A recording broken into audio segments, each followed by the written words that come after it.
It is 2023, and we are celebrating New Hope Ministries to our central Pennsylvania community. We've been able to share decade by decade the work that's been done by New Hope, at New Hope, and for New Hope. And this is our fifth and final conversation, but it doesn't have to be the last one. I'm Eric Saunders, and I'm joined by Marian Musser and by Linda DeCroes. We are just so grateful that we've been able to have New Hope be a part of our lives, and we want to kind of wrap up what we've learned in the first 4 decades and talk about what's happening over the next decade at New Hope. So this is decade number 5. Anybody want to get us started with any thoughts or questions? I have a question. Yeah. And it relates to the pandemic and how that brought changes to New Hope. Oh my goodness, yeah. Wow.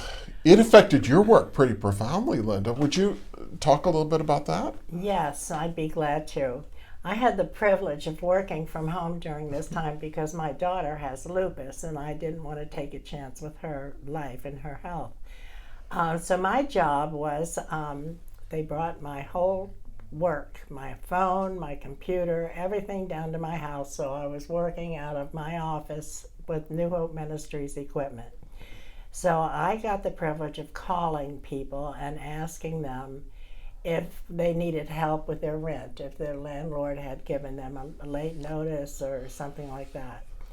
And the stories that I got were heartwarming, and it was just probably the best part of my life here at New Hope Ministries, because people were so grateful that we were reaching out to them asking, what do you need, instead of them asking us, what can you do for me?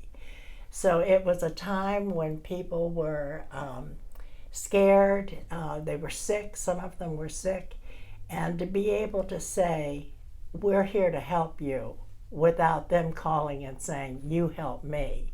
And it was just a joy for me and for New Hope Ministries to be able to help so many hundreds of people with lots of money that went out. And I think it was a private donor at that particular time, that the money that I was using. Well, there's a lot of stories that go into that. You know, my memory of that time period is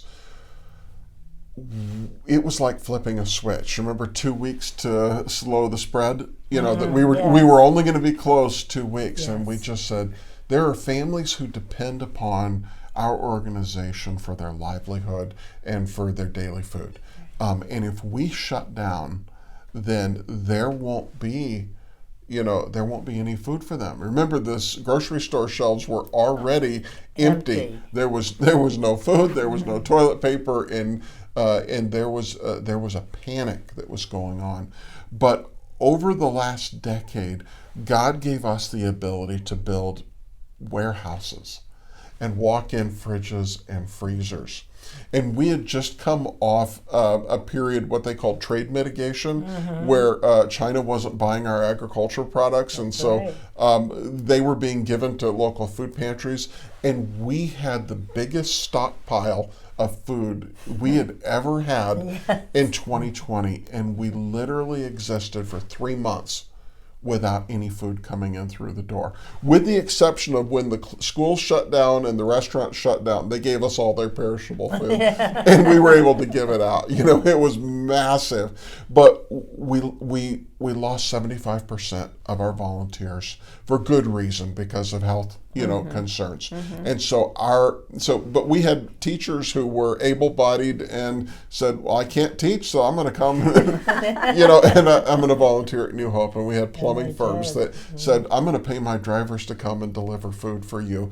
And we went full virtual. We had caseworkers, probably a third of our staff were either quarantined or, we sent entire departments home, but we delivered food to people's homes. We met with them on doorsteps. That's what I was going to ask We you. had drive-through food pantries and people spaced 10 feet apart outside with masks and praying in mass.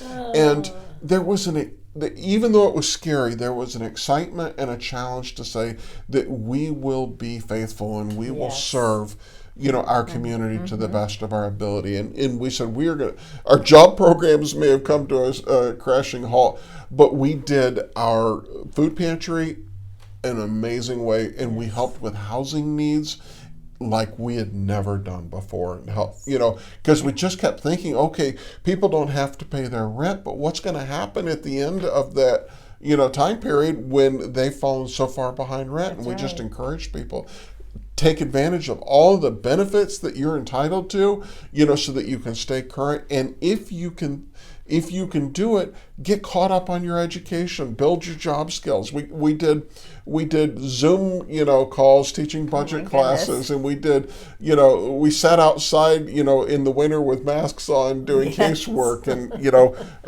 and prayed with people carside and on porches throughout the community. It was a let's reinvent what we do so that people don't go without. And God brought amazing financial support. Yes, He did. Our partners said, we're going to give you special response money. Our donors said, we got so many checks of stimulus funds, they just forwarded it on to New Hope, and we were able to turn around and give it to people. And I think probably the story coming out of the pandemic that has been so heartbreaking is that there was a cost. And we have seen how many people who have had health effects long term, and how many people who have experienced the inflation increases, so that the cost of housing has increased 50%, and the availability of housing. The hundreds of families that are now living in motels who can't find a place that they can afford. They're working, but they got 4 people living in a motel room. And the hardship now post-pandemic, and the savings that people built up are gone now, and the benefits that sustained people partly during that time are gone, and they've turned to New Hope, and we've seen an increase by a third of what we were serving in the middle of the pandemic, and we're distributing almost 50% more services than we would have been doing 3 years ago. I'm sorry. Well, I was just going to say, what you were doing during that time was only possible through very committed and dedicated staff and volunteers working who came to you. Oh my gosh, yes. Yes. Yeah, we can't say thank you enough for their faithfulness. You had a question. I do. What do you think was the outcome for New Hope Ministries during the pandemic, besides the fact that people were so grateful that we were there to help them? What do you think the community thought about it? We got a lot of recognition, and I'm grateful for that, but New Hope became a household name. Yes. That people know that New Hope is here to help. And we were put in a position, because we were dealing with increased resources, and we were dealing with increased needs like housing and employment and things like that, that we got to dream. And we have developed new programs over the last 2 years in the kind of the post-pandemic period, where we have caseworkers who are dedicated to helping people move out of the motels and out of their cars and into permanent housing. Just this year, we've helped over 50 families who were homeless become permanently housed. Yes. We've helped hundreds to be able to find employment as they're feeling difficult economic effects. And we've started a new transportation ministry, because we know that if you can't get to a job, you can't take a job to be able to support your family. And so we're doing an auto loaner program, and we need car donations, and we still need financial support, because we're about taking people past the point of need and getting to the point where they can stand on their own 2 feet. That's right. And not be dependent any longer. Again, there are widows who are truly widows, according to the scripture. If somebody needs our help, we will always be here to help them. But how much better to help people not to need the help anymore? You know what strikes me as I'm sitting here listening to all of this and listening to what the church has to do, what the community has to do. It's not about us. It's all about Him. Yes. It's what He gives us, the energy to do His will. It's Him. Yeah. And I think when I grasp that knowledge, it just makes me feel good all over. He's got the plan. Yeah, we just need to be available. That's exactly right. And we need to be faithful. That's exactly right. Oh my gosh. I mean, I have been so blessed in 17 years, most of the last 2 decades to be a part of an organization that tries to live out our Christian values and our Christian faith, and to be able to help people in times of need. But I wouldn't be here today doing this work with this amazing team of staff and volunteers and supporters without the vision of those who came before us. Yes. And who believed that there should be some place to go in every community where people could get help from their neighbors and that they could find hope. And I guess what I want to know is we finish our 4th decade, and launch, have we been faithful to the vision that our founders gave us? Well, my sense, as I've examined New Hope and evaluated what New Hope does and is doing, and when I hear testimonies from you and from you, Linda, I believe that the staff and the board have remained faithful to the original vision and mission of New Hope Ministries. Question is, what unmet needs are still out there to be looked at?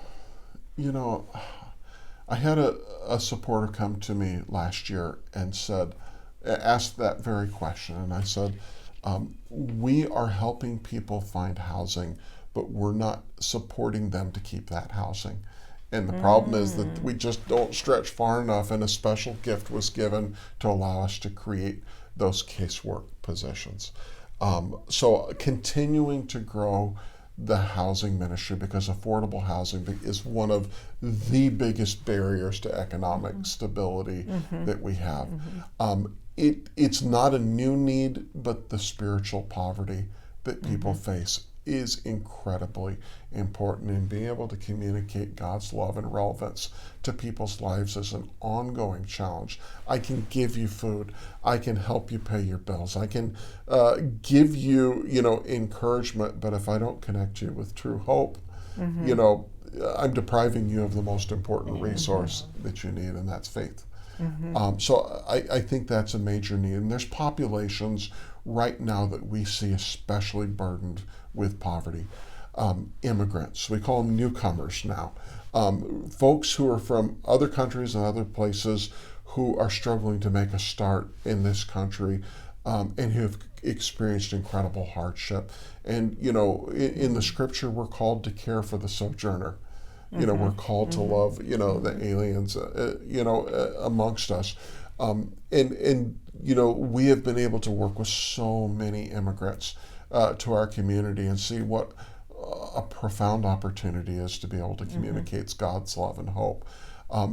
There are folks who have made serious mistakes in their lives and have spent years, if not decades, in prison, and who are now re-entering society. And the things that we do, from employment to housing to transportation to budgeting to offering of basic needs, are the things that the reentry population need in order to be successful. But one of my visions is, could we do even more to make sure that they lead the lives that God is calling them to, and that they don't end up back in recidivism. We are facing a tsunami of aging population, and folks that struggled during their work lives and didn't prepare adequately for retirement are going to be seniors living in poverty, and our traditional solutions of working and budgeting are not always the options that are going to be available to them. And so developing solutions for seniors in poverty to be able to not only meet their needs, to be able to age gracefully in place is an unmet need. And so And quite honestly, there are communities adjacent to the areas of York, Adams, and Cumberland counties where we serve that don't have access to services. There's not some place that within driving or walking distance that they can go to. And we really wrestle with, are we being called to open another office? And we've committed to opening office number 10 next year in Southern York County in the communities of Spring Grove and Thomasville. Because it's an area that doesn't have services available to them right now, but also to be able to mentor other organizations and say, Franklin, Tioga, there's so many other places, it's Judea and the ends of the earth, but can we be disciplers and to be able to lead other organizations called by whatever name that their community has chosen, how to do this good work. And so I guess in closing, what I would say is, it's been an amazing 40 years, but we're not done yet. That God keeps giving us vision and blessing to be able to take on new challenges. The work is not easy. The resources are not always abundant, and yet we've tried to be faithful. And our hope is that those who have been a part of this ministry through their prayers and through their support and who have been helped would remember this work so that we would be blessed to be able to return that blessing for another 4 decades to come. And so that when God calls us on, that we would hear his words saying, well done. I think that's the hope. That's the hope. Yeah. That's the hope. And we do it for him. Yeah. So thank you for being part of this conversation. It's been such a meaningful part of our lives. It's such a pleasure to share and to give credit where credit is due. Thank you to my good friends Linda and Marian and so many others, and the churches and donors and volunteers who have given so faithfully over the years to make it possible. If you know somebody who is struggling and could use a helping hand, who needs hope in their lives, would you please send them to New Hope Ministries? Would you please equip us so that, like the Good Samaritan, that we could care for them, and if there's any need that remains unmet, that we can count on you for their support. God bless you. God bless New Hope Ministries. God bless you, Eric Saunders. Thank you.